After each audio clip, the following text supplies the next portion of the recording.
A secretária de Comunicação Social da Presidência da República informou nesta quarta-feira que o presidente Jair Bolsonaro precisou ser transferido para São Paulo. O mandatário estava internado no Hospital das Forças Armadas, em Brasília, para a realização de exames para investigar a causa de soluços que tem apresentado. Disse a nota do Planalto divulgada mais cedo.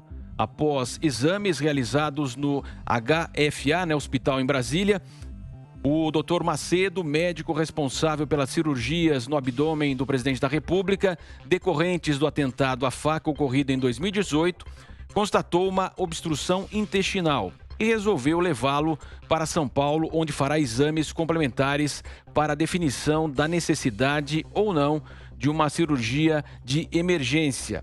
Há pouco, o presidente publicou uma imagem no Facebook, na qual aparece em uma cama de hospital com os seguintes dizeres: mais um desafio, consequência da tentativa de assassinato promovida por antigo filiado ao PSOL, braço esquerdo do PT, para impedir a vitória de milhões de brasileiros que queriam mudanças para o Brasil. Um atentado cruel, não só contra mim, mas contra a nossa democracia. Foi por Deus que foi dada essa oportunidade, uma oportunidade para, enfim, colocarmos o Brasil no caminho da prosperidade e mesmo com todas as adversidades, inclusive uma pandemia que levou muito de nossos irmãos no Brasil e no mundo, continuamos seguindo por este caminho. Agradeço a todos pelo apoio e pelas orações. É isso que nos motiva a seguir em frente e enfrentar tudo que for preciso para tirar o país de vez das garras da corrupção, da inversão de valores, do crime organizado e para garantir e proteger a liberdade do nosso povo. Peço a cada um que está lendo essa mensagem que jamais desista das nossas cores, dos nossos valores. Temos riquezas e um povo maravilhoso que nenhum país no mundo tem. Com honestidade, com honra e com Deus no coração, é preciso mudar a realidade do nosso Brasil. Assim seguirei. Que Deus nos abençoe e continue iluminando a nossa nação. Um forte abraço. Brasil acima de tudo, Deus acima de todos. Portanto, essa nota que foi divulgada aí no Facebook do presidente Jair Bolsonaro. E eu começo com você, Augusto Nunes, ao meu lado aqui nos estúdios da Jovem Pan. Então, a possibilidade até de uma cirurgia de emergência envolvendo o presidente. Augusto, boa noite. Boa noite, Marcelo. Boa noite, minha querida parceira Ana Paula. Cris, boa noite. Meu irmão Guilherme. E boa noite a você que nos acompanha. É uma situação complicada, difícil, né? Deve ser vista com muita atenção. Essa involução aí no estado de saúde do presidente é uma coisa séria, de alguma forma previsível, aí, porque ele andava tendo uns acessos de soluços aí que geralmente representam sintomas aí de problemas na área afetada pelo atentado. É por isso que também por esse motivo, eu considero especialmente sórdidos os comentários que aparecem na internet insinuando que o ataque não houve, né? O presidente Bolsonaro concedeu aos Pingos nos Is a primeira entrevista depois do atentado, do ataque, e eu pude não só conversar com o presidente, né, ver como é que ele estava, como eu também contemplei ali a área atingida. É ruim recordar esses detalhes, mas o criminoso, ele enfiou a faca e girou. Provocou um tipo de ferimento, então, que sempre resulta nessas sequelas. Essa é uma delas. Evidentemente, espero que o presidente se recupere rapidamente. Fez bem vir para São Paulo, fez bem. E espero que seja tratado com competência e, ao contrário do que aconteceu com Tancredo Neves, né? Não estou fazendo nenhuma referência mórbida, né? Que o Tancredo demorou para vir para São Paulo. A decisão foi rápida. Espero que o presidente se recupere rapidamente. Augusto, quem vai conversar conosco justamente agora, né, é o senador Flávio Bolsonaro, para justamente falar conosco aí sobre essa situação envolvendo o presidente Jair Bolsonaro.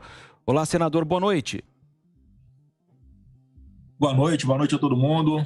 Vitor, Fiuza, Augusto, Ana Paula, quem nos assiste. Foi um susto aí agora de manhã para todo mundo, mas ao que tudo indica, ele está bem, está sendo tá bem cuidado ali, bem monitorado pelo doutor Macedo.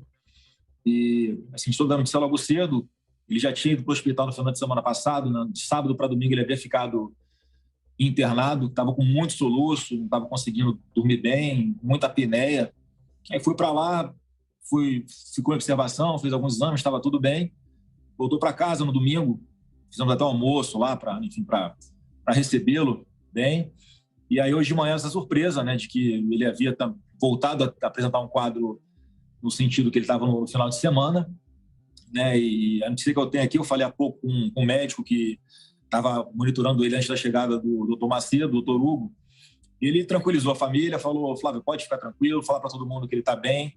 Ele foi submetido a uma endoscopia, né, e fez alguns exames de imagem também, e onde foi constatado um entupimento no seu intestino, estava com muito líquido já no seu estômago, né? Então já isso tudo, né, foi monitorado. Ele foi realmente para uma unidade de tratamento intensivo, né, para ficar em observação com os cuidados melhores. Chegou a ser entubado, sim, para evitar que ele broncoaspirasse o líquido que estava vindo do seu estômago. Isso já havia acontecido numa das cirurgias passadas que ele fez, por precaução apenas, nada de grave. E agora o doutor Macedo chegou em Brasília, tomou parte da situação, elogiou os médicos que estavam ali tomando conta do presidente. E acho que por ele se sentir mais confortável, tomou a decisão de levá-lo aí para o Hospital Vila Nova Star, em São Paulo, onde ele deve estar chegando a qualquer momento, onde lá ele tem a sua equipe e todo o aparato médico que ele tem confiança de trabalhar para tomar conta da saúde do presidente. Augusto Nunes. Senador, aqui em São Paulo será decidido ainda hoje se há necessidade de uma nova cirurgia, é isso? Augusto, parece que ficou algum alimento preso na parede do intestino dele, em um nó que pode ter a ver com a cirurgia que ele fez no intestino, em função da facada que ele levou, né? Então, isso tudo vai ser observado, ele vai ficar em observação lá por alguns dias, e é só por precaução mesmo, que, se Deus quiser, nem cirurgia ele vai precisar fazer, porque essa desobstrução, né, pode acontecer de forma natural, inclusive. Ana Paula Henkel, boa noite. Boa noite, senador. Boa noite a todos. Senador, como está aí o ânimo, né, do presidente dentro do possível, né, de uma cirurgia aí de emergência? Nós sabemos que o presidente ele é muito bem humorado. Como é que está o humor dele dentro desse contexto todo de emergência e que pegou, né, o Brasil aí também de surpresa? Ô, Ana Paula, assim que eu tomei ciência que ele tinha feito a endoscopia, eu liguei para o médico dele, ele já me botou para falar direto com o presidente. Ele estava acabando de sair da endoscopia e é submetido a uma anestesia, né? Estava meio grogue ainda, mas mesmo grogue ele já estava fazendo piadas ali, bastante alegre, né? Enfim, é o humor dele, que graças a Deus, para aguentar tudo que ele aguenta, porque ele é uma pessoa muito responsável, se cobra demais, trabalha demais, acaba se alimentando mal também. Ele tem esse lado dele muito espirituoso e assim, que é muito cativante, e graças a Deus, pelo menos eu falei com ele mais cedo, e ele estava bem, conversando já. Então, o doutor Macedo agora tomando conta, né, do presidente lá em São Paulo. Eu não tenho dúvida que é só para ficar uma observação mesmo, ver se dá uma sossegada nele, porque ele tem um ritmo de vida, de trabalho, que certamente muitos jovens aí, até pessoas abaixo da minha idade, teriam dificuldade de acompanhá-lo de tão intenso que é o ritmo de trabalho dele. É um workaholic de verdade, por causa dos grandes sensos de responsabilidade que ele tem, mas já estava bem-humorado e, se Deus quiser, agora, daqui a pouco, quando ele pousar e chegar na instalação em São Paulo, eu vou ligar de novo para saber como ele está. Senador Flávio Bolsonaro conversando conosco aqui nos Pingos nos Is. Guilherme Fiuza. Senador, boa noite. Boa noite a todos. Marcelo Matos, Augusto Nunes, Cris Grêmio, Ana Paula Henkel, boa noite a todos. Senador, Voltando à questão do quadro clínico do presidente Jair Bolsonaro, a pergunta é, não sei se o senhor teria essa informação, após a cirurgia da facada, havia, por parte dos médicos, a expectativa de que pudesse haver este tipo de problema, ou seja, algum tipo de obstrução intestinal? Havia essa perspectiva desse tipo de quadro ou foi completamente surpreendente?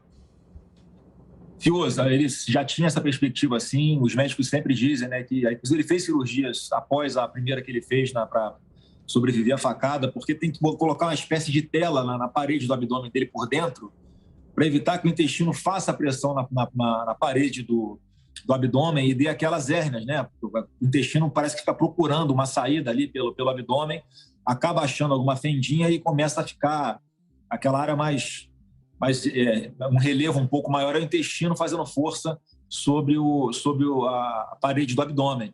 Então, já teve que, inclusive, fazer cirurgias para reencaixar ou para colocar novas telas de proteção ali, né? E essas aderências que surgem, infelizmente, são sim consequência da cirurgia que ele fez e eu acho que, pelo menos por enquanto, a gente vê que vai precisar fazer, sim, essa pequena intervenção, mas para corrigir isso, né? Porque realmente foi uma cirurgia muito invasiva, ele ficou entre a vida e a morte, a faca entrou ali 1 centímetro para a direita, tinha a cava, para o outro lado tinha a aorta, se não me engano, duas veias artérias importantes como essa, né? Foi um milagre de Deus ele ter sobrevivido mesmo, se tivesse pegado um pouquinho para qualquer lado, ele certamente não estaria aqui entre nós, né? Mas aí são as consequências, Deus só dá o fardo, a cruz pesada para quem pode carregar, e o presidente Bolsonaro é um guerreiro que se supera a todo momento e certamente vai sair dessa com toda tranquilidade, se Deus quiser, mas ao que tudo indica até agora, Fiuza, o que chegou para mim é que não é nada de grave, para a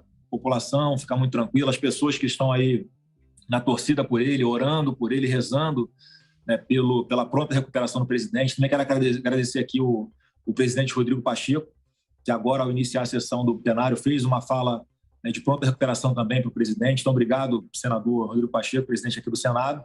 E é isso, eu acho que ele vai ficar em observação por alguns dias. Alguns estão defendendo que ele fique alguns dias a mais ali em observação para só sair de lá muito bem recuperado. Ele tem dificuldade com o sono dele também. Quando ele voltou do atendimento no final de semana, de sábado para domingo, que ele ficou em observação no hospital, ele conseguiu dormir por muitas horas seguidas. E é impressionante como é que ele já volta com o bom humor dele ainda melhor, quando ele dorme bem. Então, acho que vai ser um momento importante ali. Eu acho que ele está precisando dar uma respirada, né? uma descansada um pouquinho, porque está com um ritmo de trabalho muito intenso. Senador Flávio Bolsonaro, agora a pergunta de Cristina Grêmio. Obrigada, boa noite, senador, boa noite a todos. Boa noite, Cristina. Senador, queria aproveitar... Está me ouvindo? Sim. Está lhe ouvindo. Eu queria aproveitar e trazer alguns questionamentos das redes sociais, porque a gente ouve aquele barulho toda vez que se fala de problema de saúde do presidente, tanto o lado que ora pelo presidente, quanto o lado que questiona ser verdade ou mentira os problemas de saúde do presidente, inclusive gente até hoje questionando a própria facada do Adélio. Falaram hoje, inclusive, em oncologista, então eu queria que o senhor trouxesse algum esclarecimento acerca disso, se ele foi efetivamente atendido por um oncologista. E já que eu toquei no nome do Adélio, aproveitar e perguntar se há alguma novidade nesse caso, porque isso também volta à tona toda vez que a gente fala da saúde do presidente, e já desejando desde já melhoras para o seu pai e muita força para a família. Obrigado, Cristina, pelas palavras. Não teve nada de oncologia, fake news isso daí. Ele é uma pessoa muito saudável, né, um atleta das Forças Armadas, né, acho que isso ajudou muito também a ele a sobreviver a esse atentado contra ele, contra a democracia. Então, ele tem uma saúde de ferro, sim, está com 66 anos e, né, já sofreu um acidente de paraquedas onde quebrou os 2 braços e as 2 pernas, sobreviveu bem. Então, assim, é uma pessoa que se cuida bastante nesse aspecto. E com relação aí ao caso do Adélio, eu acredito que nós podemos ter, sim, novidades em breve, né, porque a gente não entende muitas vezes o critério que o judiciário usa, por exemplo, para quebrar o sigilo telefônico, né, de algumas pessoas e proteger o de outras. E, por incrível que pareça, até agora está muito mal explicada a história de como é que apareceram 3 advogados renomados quase que instantaneamente para atender o Adélio na delegacia quando ele foi preso. Então, eu tenho a convicção de que isso, além de provas testemunhais que possam aparecer, essa questão da quebra do sigilo dos celulares, né, que as pessoas envolvidas nesse episódio podem trazer algumas respostas, como, por exemplo, quem, porventura, possa ter financiado o Adélio para cometer esse atentado à democracia. Nós estamos conversando com o senador Flávio Bolsonaro. Para quem ligou o rádio agora, está nos acompanhando também por imagens. O presidente Jair Bolsonaro está sendo trazido para São Paulo e pode até passar por uma cirurgia de emergência. Senador, eu queria que o senhor falasse justamente para quem está nos acompanhando a partir de agora, essa grande preocupação, evidentemente, com o presidente Jair Bolsonaro. Eu queria que o senhor voltasse a falar, então, do quadro dele, o senhor que conversou com ele, e a expectativa agora da chegada aqui também na capital paulista. Bom, em primeiro lugar, agradecer a preocupação de todo mundo, mais uma vez agradecer as orações, as preces, né, todo mundo que está rezando aí por ele, isso é muito importante para nós, né, fortalece ele, a gente sabe que essa guerra é muito mais que material, também espiritual, mas tranquilizar todo mundo, que o retorno que eu tive dos médicos que estão atendendo ele é que ele está bem, está acordado, bem humorado, e o doutor Macedo levou para São Paulo apenas realmente por precaução, para que ele fique em observação por mais alguns dias, faça novos exames. Ele fez exame de sangue aqui em Brasília e todos os exames também sem nenhum problema. Então, eu acho que é só uma questão de tempo para, em poucos dias, ele estar de volta aqui a Brasília e dando a sua vida pelo Brasil mais uma vez. Então não há uma decisão, né, senador, em relação a essa obstrução intestinal, se haverá necessidade ou não de cirurgia. Isso em Brasília não foi decidido ainda, vai caber aqui a equipe médica em São Paulo. Sim, o médico que acompanha o presidente, né, nessas horas aí mais complicadas é o doutor Macedo, né, e o entendimento, todo mundo esperou que ele chegasse para avaliar, né, a situação, ele avaliou e falou isso que eu disse, né, que a princípio não tem nada de grave, vai para lá e agora os novos exames que eles vão fazer, esperar a evolução de como é que o presidente vai reagir para tomar a decisão, mas o que me foi dito é que se houver necessidade de fazer uma cirurgia, é algo realmente muito específico ali, bastante pequeno e praticamente sem risco. Então, isso dá um conforto para a gente. E amanhã eu estou em São Paulo também para estar lá de perto acompanhando ele e dar um abraço. Mas, a princípio, pelo menos o que eu tenho informação até agora, é que não é nada de mais grave. Augusto. Queria perguntar ao senador, o senhor vem para São Paulo, em princípio continua em Brasília? Vou amanhã eu estou indo a São Paulo, né, com a família, inclusive, né, para dar ali, acompanhar de perto um pouquinho como é que está a recuperação dele, né, e dar um pouquinho mais de força e, com certeza, em breve ele vai estar de volta aqui, Augusto. Guilherme Fiuza, o senador Flávio Bolsonaro está conosco, Fiuza, aqui nos Pingos nos Is. Pois é, senador, mais um pouco sobre aí o aspecto da vida pessoal de um presidente da República. Todos conhecem, é até um clichê falar da solidão do poder. Recentemente, o presidente Bolsonaro, alguns dias atrás, mencionou se ressentiu da falta de certos apoios importantes. Eu não quero aqui que o senhor especule sobre nada, apenas perguntar, o presidente tem se sentido isolado no seu núcleo? É claro que ele tem recebido ostensivamente apoio da população nas regiões, nos passeios que ele faz, mas no núcleo do Palácio, no núcleo central do governo, ele tem se sentido quem são os interlocutores mais importantes do presidente? A quem ele queria se referir, senador Flávio Bolsonaro, com aquele comentário que ele fez recentemente? Olha, a vida é muito sacrificante, né? Para quem quer fazer a coisa certa com o presidente Bolsonaro, é muito sacrificante, ao mesmo tempo também é bastante gratificante para ele poder, né, pegar o Brasil de uma forma muito ruim como estava e em todos os aspectos. O Brasil está melhorando no aspecto econômico, a vacinação chegando em massa, né? Então, assim, ele tem aquela cobrança dele próprio de dar o melhor dele 24 horas por dia para que a população, né, tenha ali o mínimo que ela merece, que ela tem direito, inclusive, à saúde, à segurança, à educação. E, assim, é uma vida solitária no aspecto de, né, o tempo inteiro falando de trabalho. É difícil de conseguir pegar ele numa hora e deixar ele isolado um pouco dessa responsabilidade e falar de amenidades. É o jeito dele, sempre que a família pode, nós estamos lá no Alvorada, né, para, enfim, levar um pouquinho de alegria para aquele lugar muito grande, realmente. Parece que é feito para alguém viver em isolamento. Ele próprio já falou que se sente até numa espécie de prisão domiciliar. né, porque onde ele vai tem todo um aparato de segurança para que ele possa sair, toda uma preocupação com a sua vida, com atentados, né, com ameaças que ele recebe constantemente. E, como eu falei, um presidente que quer fazer a coisa certa, obviamente, ele desagrada muitas pessoas. E, assim, são décadas de aparelhamento do Estado, de assalto aos cofres públicos, e ele conseguiu, né, com todo o seu trabalho, com toda a sua equipe, dar uma resposta muito positiva para a população em relação a isso. Olha os exemplos das estatais, né, que davam prejuízos bilionários, e agora dão um superávit bilionário, e parte desses recursos são reinvestidos para a própria sociedade. Olha como está acontecendo lá em Furnas, né, em Santa Catarina. Olha a Petrobras, como é que recuperou a sua capacidade aí de investimentos. O ministro Paulo Guedes promovendo e se esforçando para as concessões que aconteçam, para que os serviços possam ser melhor oferecidos à população. O ministro Tarcísio fazendo um trabalho revolucionário na parte de infraestrutura, com concessões de aeroportos, portos, rodovias. Em breve, se Deus quiser, o Senado aprova aqui também a parte das ferrovias, passando de concessão para autorização, que vai permitir que o Brasil cresça muito a sua malha ferroviária em todo o seu território. Então, assim, ele se cobra demais e, obviamente, a vida que ele leva, né, quando chega em casa, ele está exausto, e a gente sempre que pode vai lá para dar um amparo.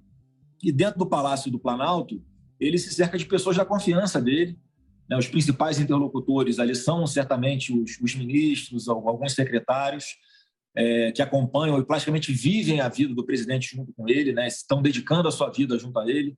Nós temos diversas pessoas no governo, o Fiuza aqui, que já recusaram propostas de trabalho para receber 200, 300 mil reais por mês e que não abrem mão de estar do lado do presidente, né? Recusam essas propostas porque entendem que isso é uma missão e que dificilmente o Brasil vai ter uma outra oportunidade de ter um presidente que dê tanta liberdade para os seus ministros técnicos trabalharem, que tem dado atenção, sim, também ao Congresso Nacional. Muita coisa o governo está avançando em parceria com o Congresso Nacional, então o presidente e toda a sua equipe são muito gratos à forma como o Davi Alcolumbre presidiu aqui o Senado, como o Rodrigo Pacheco está conduzindo aqui o Senado, como o Arthur Lira está conduzindo os trabalhos na Câmara, mantendo ali o pé firme no chão de respeitar a Constituição, né, de preservar sempre a democracia. O presidente sempre foi muito claro com relação a isso.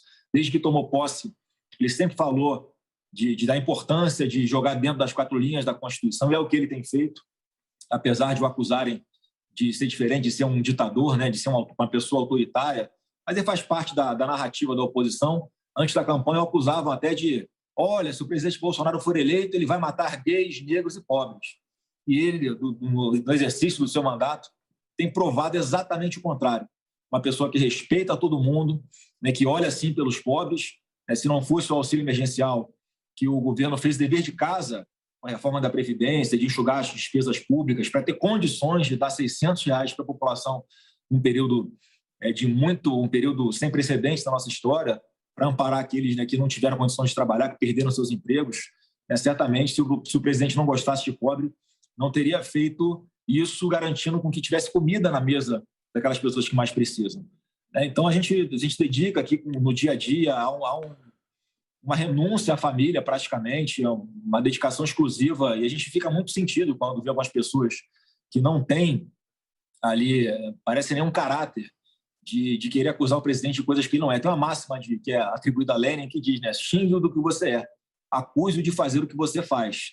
Isso é todo dia que acontece com o presidente. Ele é acusado das coisas que as pessoas que estão acusando ele realmente fazem. E as pessoas que estão acusando defendem, né? Olha o que está acontecendo em Cuba e a esquerda defendendo a ditadura cubana, ao invés de se solidarizar com aquelas crianças e mulheres que estão lá pedindo um prato de comida, estão pedindo liberdade, estão pedindo o mínimo de dignidade.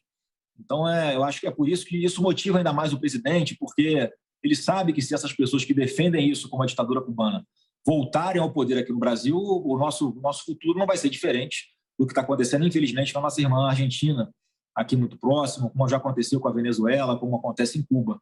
Então, mais uma vez, o senso de responsabilidade dele é que dá muitas forças, né? Ele todo dia bota o joelhinho dele no chão e pede a Deus que dê força, sabedoria para ele bem conduzir o nosso país.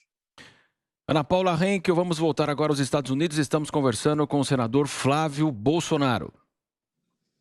Bom, senador, aí no caminho da eleição de 2022, obviamente a gente sabe que polarização política é inerente ao cenário, isso acontece. O problema é que essa polarização política, tanto aqui nos Estados Unidos quanto aí no Brasil, ultrapassou ali o limite do valor humano, né? Ultrapassou o limite da política e entrou aí na esfera de inimigos políticos desejarem a morte, né, do presidente, por exemplo, como aconteceu com Donald Trump aqui nos Estados Unidos.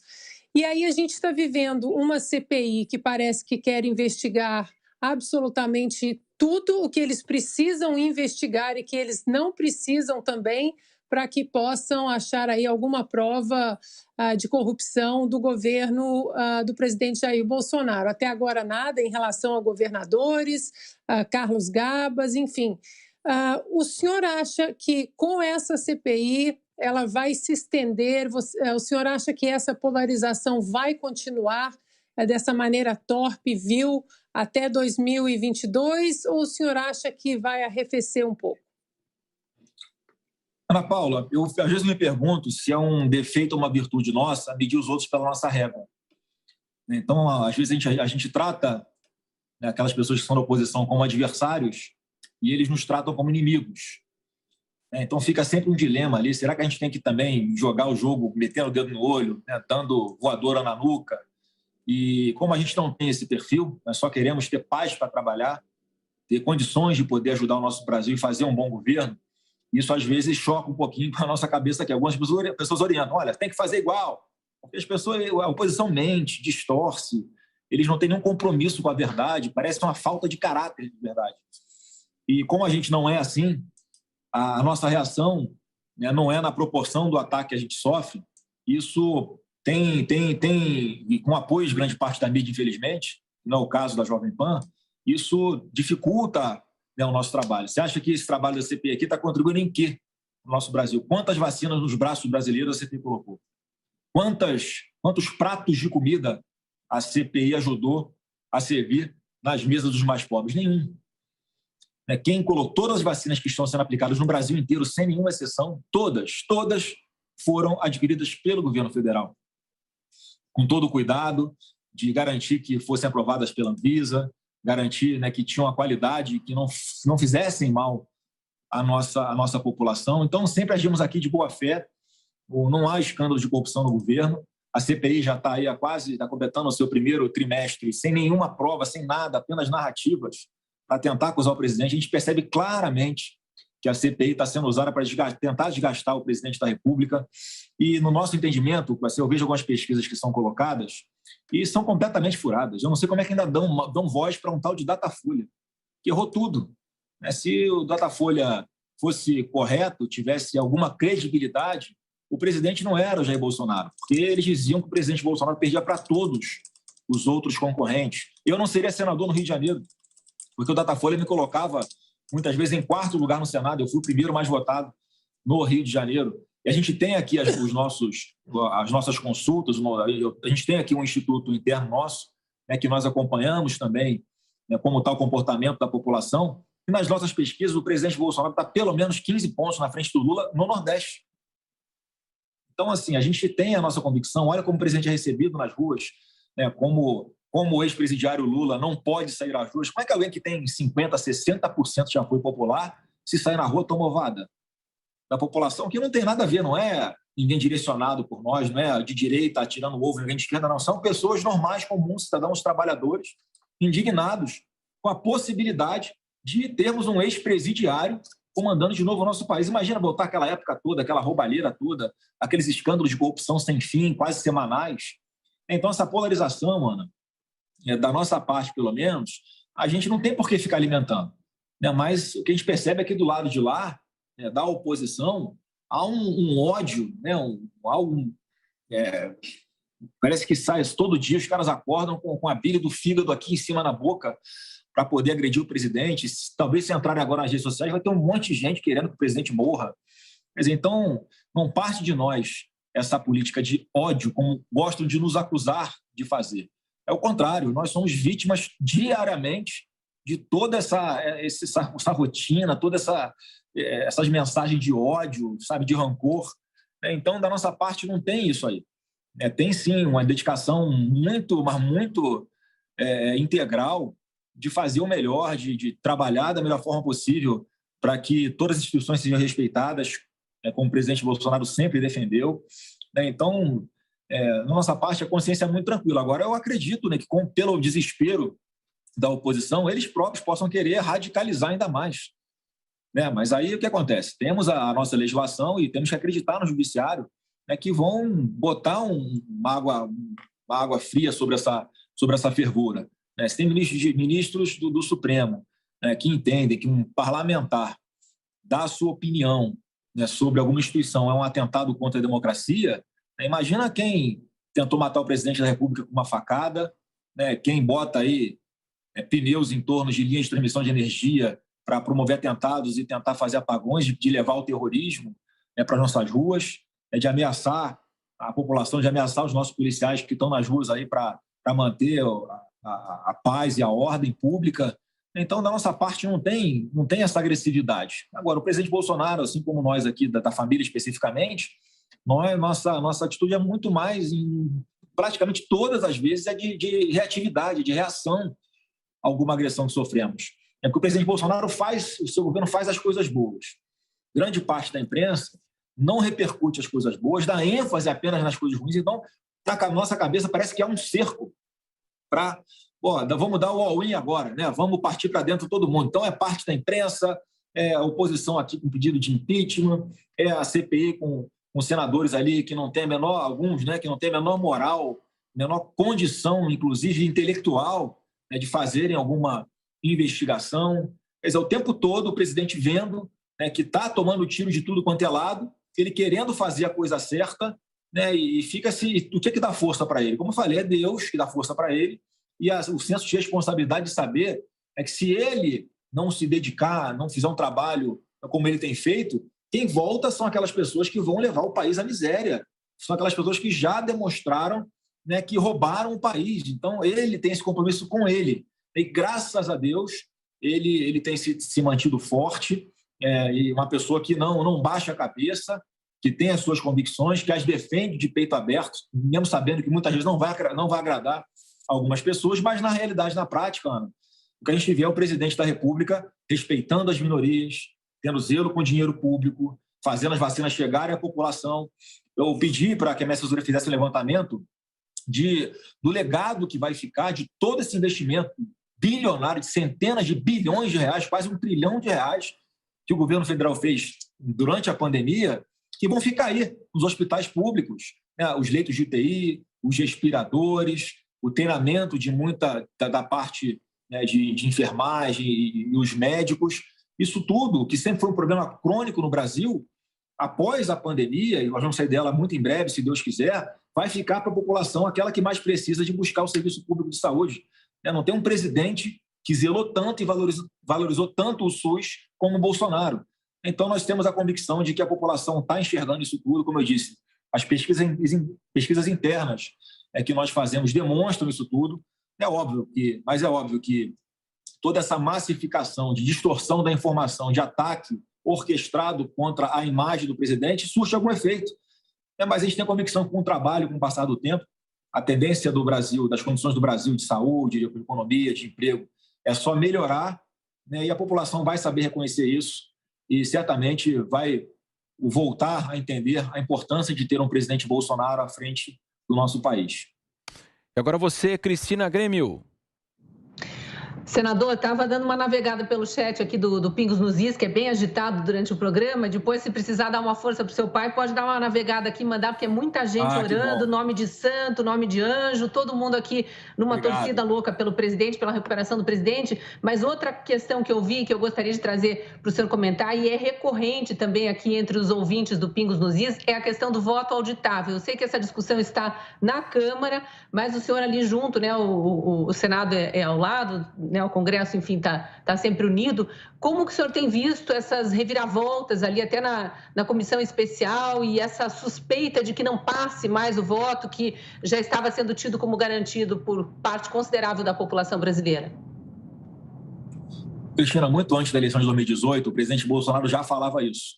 da preocupação dele, né, que a gente sabe que muitas vezes quem vence a eleição não é quem tem os votos, é quem apura. Né? Então, para dar uma transparência ainda maior, para garantir eleições limpas e confiáveis, não é de agora que o presidente Bolsonaro defende. E muitos falam, mas ele foi eleito com esse sistema. Sim, ele foi eleito com esse sistema, mas ele tem a convicção de que a vitória dele foi por uma diferença muito maior em relação ao Haddad. E ele tem, sim, pessoas ali técnicas, né, que já demonstraram para ele a apuração em tempo real, acompanhamento da apuração em tempo real, em que a probabilidade de acontecer o que o presidente vai mostrar em alguns dias é zero. É impossível que, se existe uma apuração como aconteceu naquela sequência, né, com aquele encaminhamento, né, que ele vai demonstrar para vocês em virtude da apresentação técnica, né, que ele tem, que ele vai mostrar.